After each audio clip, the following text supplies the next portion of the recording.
All right, boys, welcome back to the tactics board.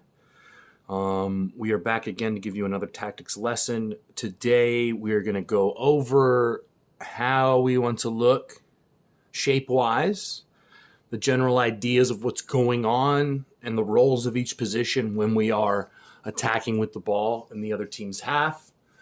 Unlike our defensive shape video and the ideas of our defensive shape, there's a bit more fluidity and freedom when we're attacking with the ball. And we're going to go over what I mean by that. So this might be a little bit more involved and complicated, but we're going to do our best to just give you the basics of it without getting too involved. All right. So here's our basic formation. And let's talk about when we, have the ball up here and we're attacking. So in general, we want the striker leading the front line, right? Being our attacking target, so to speak, to score the goals. The 10 and the 8, in general, right up behind him. There's a lot more detail to come with these two guys, but again, this is just the general idea of the shape, okay?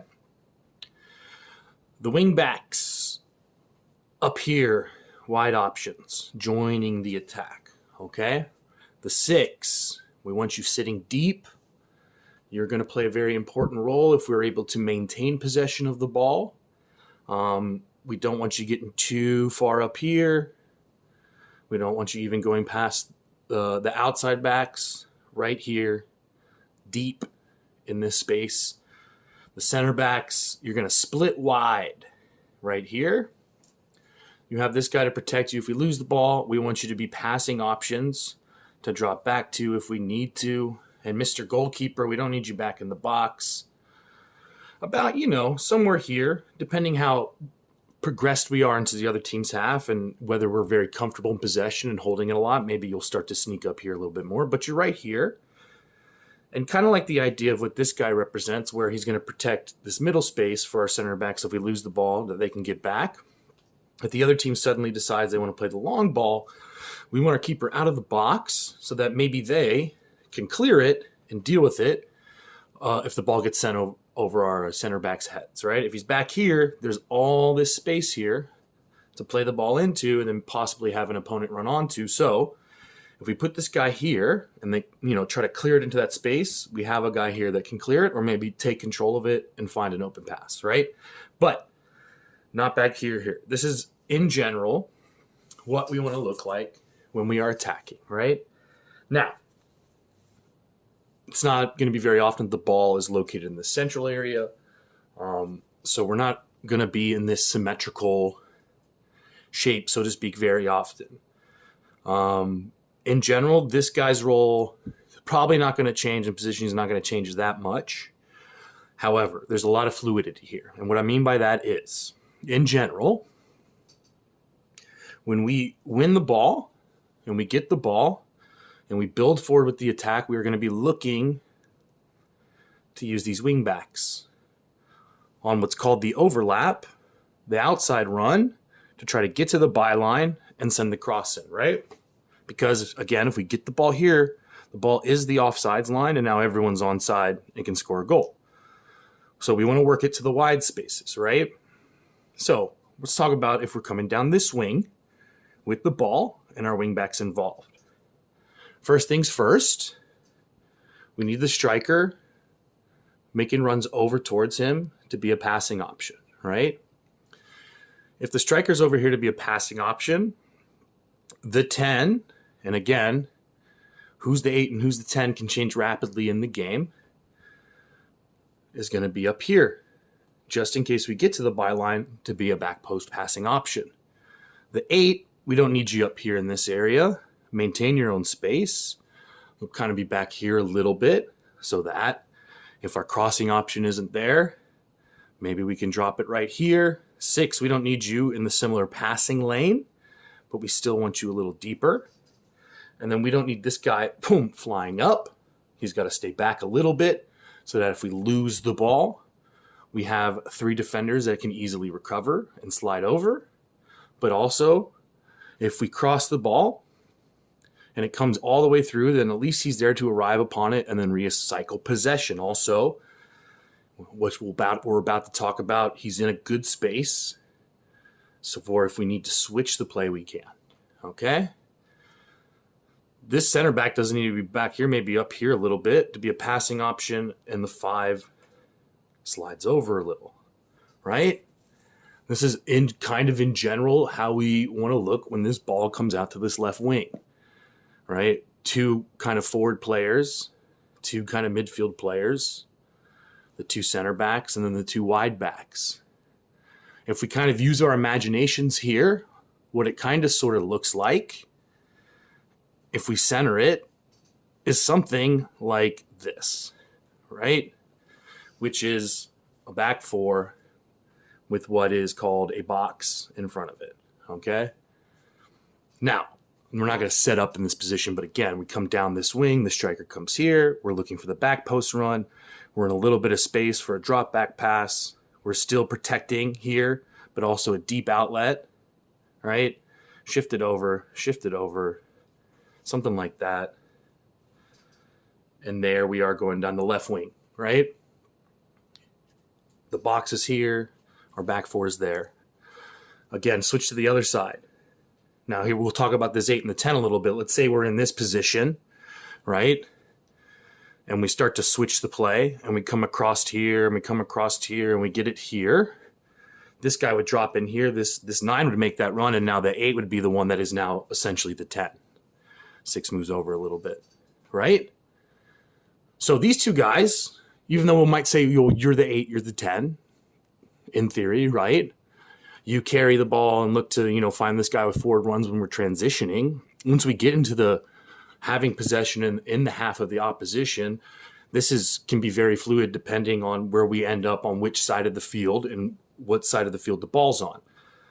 So when we say there's a little bit of fluidity here, that's what we mean. Similarly, there will be instances when we build up where, let's say even the 9's out wide here, then we need the 10 and the 8 pushing up here, and then maybe the 3's got to fill in this midfield position for just a little bit, right? Or maybe, the 10's been out wide, the 9 had to drop in here, and now suddenly the outside backs made that run into that space. This should be very rare, but it might happen. So we're not strictly saying, the 10's always here and the 8's always here. As the plays develop and the possession develops, given the context of where the ball is and where we are, our role might shift slightly. All right? Now, obviously, we want to get wide to these spaces, come here. We'll make these runs, maintain back post, and then the 6 is here, right? We're going to talk about this guy really quick before we, go over it again in general and finish the video. The 6 is a very important guy here because what the 6 is going to allow us to do, I'm going to introduce some defenders here. Let's say we work our way into what's called a cul-de-sac. In general, we will play a back 3, probably with 2 midfielders or 3 midfielders, and then this guy might be helping out here. Maybe the striker's here for them. Maybe we have this guy, tucking in right there.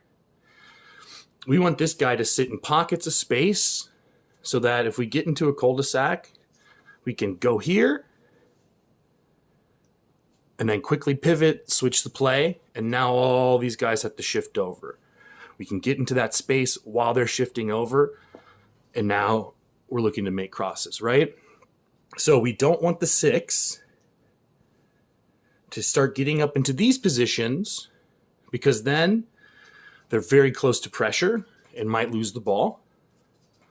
We want them to be in a space deeper so that, if I have the ball, I'm the 3, I'm the 10, and I get into this area and I look up, I see all these defenders over here, and my mind goes, all the defenders are here. There must be space there, and I don't really have the leg to foomp. I know I can drop here and switch, right? But they start to block this passing lane because they realize we're clever. That's why we want this guy here and this guy shifted over. We can at least recycle along the back line, drop here, switch, take the space, okay? So the 6, again, we don't want you getting scrunched up into the attack too much. So you can be a pivot. And then also when we lose the ball, and we'll talk about this a whole lot more once we get into transition phases, going from attack to defending, going from defending to attack. This guy in the transition from attack to defense, your whole job is to try to slow down the play, hopefully win the ball, so that if we don't win the ball, we at least slow it down so that our players can get back into position. Okay? If you get too far up here and the ball gets into this area and we're spread like this and we have like this, we have nothing to stop and slow it down. And then boom, straight path. So it's very important you stay in these spaces. So if it comes in this space, you can at least slow it down if you don't win it, and it allows time for our center backs to pinch in and for these guys to get back and the midfielders to come back and try to start pressuring the ball and winning it. But take these guys off, go back to how we want to look. We got the 9 up here, the 8 and the 10 supporting him, the 6 in the deep space, our wide backs wide, our center back split, and our goalkeeper's up here protecting that space behind our center backs. Right? If we get into a wing up here, the 9's making the run, the 10's got the back post space, or something like this. Right?